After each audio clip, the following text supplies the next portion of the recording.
안녕하세요. 그린빌 가족 여러분. 오늘 수요일 아침.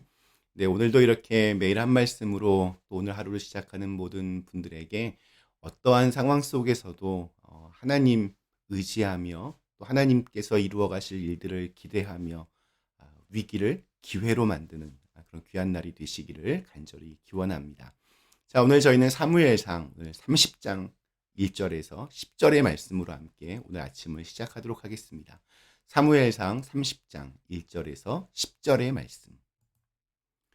다윗과 그의 사람들이 사흘 만에 시글락에 이른 때에 아멜렉 사람들이 이미 네겝과 시글락을 침노하였는데 그들이 시글락을 쳐서 불사르고 거기에 있는 젊거나 늙은 여인들은 한 사람도 죽이지 아니하고 다 사로잡아 끌고 자기 길을 갔더라.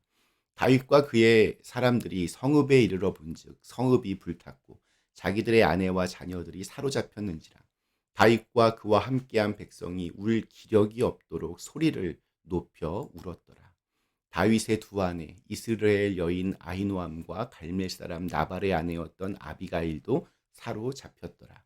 백성들이 자녀들 때문에 마음이 슬퍼서 다윗을 돌로 치자 하니 다윗이 크게 다급하였으나 그의 하나님 여호와를 힘입고 용기를 얻었더라.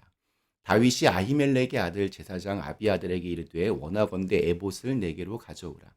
아비아달이 에봇을 다윗에게로 가져가매 다윗이 여호와께 묻자와 이르되 내가 이 군대를 추격하면 따라잡겠나이까 하니 여호와께서 그에게 대답하시되 그를 쫓아가라. 내가 반드시 따라잡고 도로 찾으리라. 이에 다윗과 또 그와 함께한 600명이 가서 부솔 시내에 이르러 뒤떨어진 자를 거기 머물게 했으되 곧 피곤하여 부솔 시내를 건너지 못하는 200명을 머물게 했고 다윗은 400명을 거느리고 쫓아가니라. 아멘.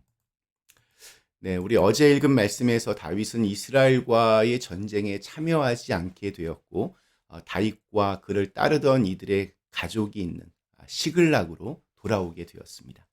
그런데 그곳에 놀랍게도 새로운 전쟁이 그를 기다리고 있었습니다. 이스라엘의 아주 원수인 하나님께서 사울에게 반드시 진멸하라고 명령했던 아멜렉 사람들이 다윗이 없는 사이에 시글락을 쳐들어왔던 것이었습니다. 다윗이 돌아왔을 때 아멜렉 사람들은 이미 이 남부 지역과 시글락을 습격하고 떠난 뒤였습니다.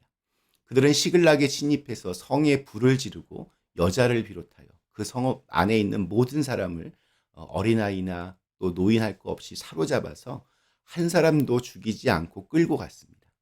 다윗이 부하들을 거느리고 그 성읍으로 돌아와 보니 성은 이미 다 폐허가 되었고 아내들과 아이들이 모두 사로잡혀 갔음을 발견할 수 있었습니다. 참담한 일이었습니다. 심지어 다윗의 두 아내였던 이스라엘 여인 아히노암과 나발의 아내였던 갈멜 여인 아비가일까지도 사로잡혀 갔습니다. 다윗과 그의 부하들은 더 이상 울 수가 없을 때까지 크게 울었습니다. 시글락 백성들은 너무 슬픈 나머지 다윗을 돌로 치려고 할 정도였습니다. 이 모든 책임이 다윗에게 있다. 그렇게 믿었기 때문입니다. 인생에 이렇게 큰 어려움이 닥칠 때 그것은 사람을 최선으로 만들든지 아니면 최악으로 만들어 버립니다. 시글락에 닥친 재앙은 사람들을 최악으로 만들었습니다. 시글락에서 다윗과 함께했던 사람들은 다윗의 리더십 아래 광야 생활 동안 아름다운 삶을 보았고 또 거룩함이 무엇인지를 분명히 보았습니다. 또한 그들은 다윗에게서 기도하는 삶을 보았습니다. 다윗이 도망자 생활 동안 참 많은 시를 지었습니다. 그 시들이 다 기도이고 찬양이었습니다. 그와 함께 주님의 그 구원 역사를 그들은 생생히 체험했습니다. 자, 그러나 사실 원래 그들은 어떤 사람들이었습니까? 환난당한 자, 빚진 자, 마음이 원통한 자들이었습니다. 그들은 아굴람 굴에 있던 다윗에게로 모여든 사람들이었는데 다윗과 함께 지내는 동안 조금씩 자기들 속에 있던 상처들이, 마음들이 치유가 되고 조금씩 사랑의 공동체를 이루게 되었으며 또 조금씩 생명을 나누는 공동체로 그렇게 발전하고 있었습니다. 특히 다윗의 믿음을 보면서 그들도 조금씩 하나님을 향한 믿음이 자라고 있었습니다. 그러나 시글락에 벌어진 이 재앙은 그들의 집과 가족뿐만이 아니라 그동안 천천히 쌓아오던 그들의 신앙도 무너뜨리게 되었습니다. 최악의 사람들로 갑자기 돌변했습니다. 반면에 이 커다란 위기 앞에서 다윗은 최선의 사람으로 다시 자각하기 시작합니다. 이 엄청난 위기 앞에서 다윗은 6절에서 이렇게 고백합니다. 백성들이 자녀들 때문에 마음이 슬퍼서 다윗을 돌로 치자 하니 다윗이 크게 다급하였으나 그의 하나님 여호와를 힘입고 용기를 얻었더라. 다윗이 크게 다급하였으나 큰 공경에 빠졌다고 표현합니다. 다윗이 지금 굉장히 위기를 느끼며 급박함을 느꼈다는 겁니다. 다윗의 가족들도 다 사로잡혀 갔습니다. 그런데도 그들은 다윗에게 분풀이를 하려고 합니다. 그러나 그것이 끝이 아니다라는 것을 다윗은 보았습니다. 다윗이 어떻게 합니까? 아주 다급했지만 그의 하나님 여호와를 힘입고 용기를 얻었더라. 아마도 이스라엘과의 전쟁터에서 싸우지 않고 극적으로 돌아오면서 생각을 했을 것입니다. 하나님께서 나를 이스라엘과 싸우지 않도록 인도해 주셨구나. 하나님께서 이번에도 피할 길을 나에게 열어주셨구나. 하나님께 이렇게 감사의 기도를 하며 돌아왔을 것입니다. 집으로 돌아와 아주 끔찍한 장면을 보았지만 그의 하나님에 대한 신뢰와 믿음은 광야 생활 때의 수준으로 다시 올라갔습니다. 다윗은 이렇게 위기를 만나면 하나님을 더욱 힘있게 의지하는 사람이었습니다. 다윗은 아히멜렉의 아들 제사장 아비아다를 불렀습니다. 그리고 하나님의 뜻을 구합니다. 그들을 추격하면 내가 따라잡을 수 있겠습니까? 여호와께서 다윗에게 대답하십니다. 그를 쫓아가라. 네가 반드시 따라잡고 도로 찾으리라. 다윗은 이제 망설이지 않습니다. 600명을 모두 다 데리고 아멜렉을 추격하기 시작합니다.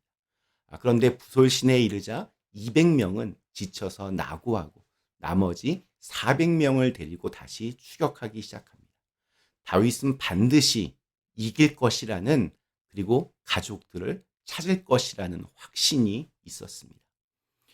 오늘 읽은 말씀은 다윗에게 닥친 큰 위기로 시작했습니다. 모든 가족이 끌려간 비참하고 절망적인 상황이었습니다.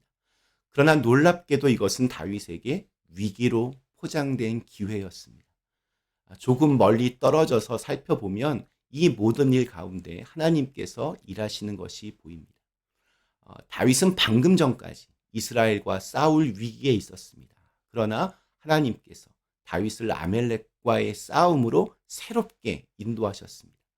이스라엘 왕으로서의 역할로 그렇게 인도하신 겁니다. 그리고 그 사람들을 아멜렉 족속들이 죽이지 않고 사로잡아 갔습니다. 그러니까 이거 역시 하나님의 개입하심을 우리가 볼 수 있는 대목입니다. 다윗은 이 모든 상황 속에서 하나님을 의지합니다. 그것을 통해 용기를 얻고 담대할 수 있었습니다. 오늘 말씀은 우리에게 위기가 오히려 하나님을 믿는 사람으로서의 모습을 온전히 드러내는 기회가 될 수 있음을 보여줍니다. 우리의 삶 속에 때때로 어려움들이 닥치지만 그것이 하나님의 뜻을 이루는 통로가 될 수 있습니다.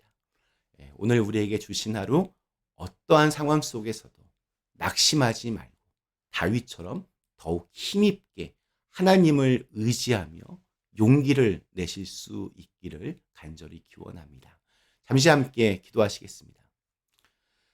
전능하신 하나님, 오늘도 저에게 새로운 날 주심을 감사합니다. 때때로 만나게 되는 여러 위기의 상황 앞에서 그것을 하나님을 더욱더 힘있게 의지하여 용기를 얻고 하나님께서 만들어주시는 새로운 기회를 은혜를 얻을 수 있도록 인도해 주시옵소서. 예수님의 이름으로 간절히 기도드리옵나이다. 아멘.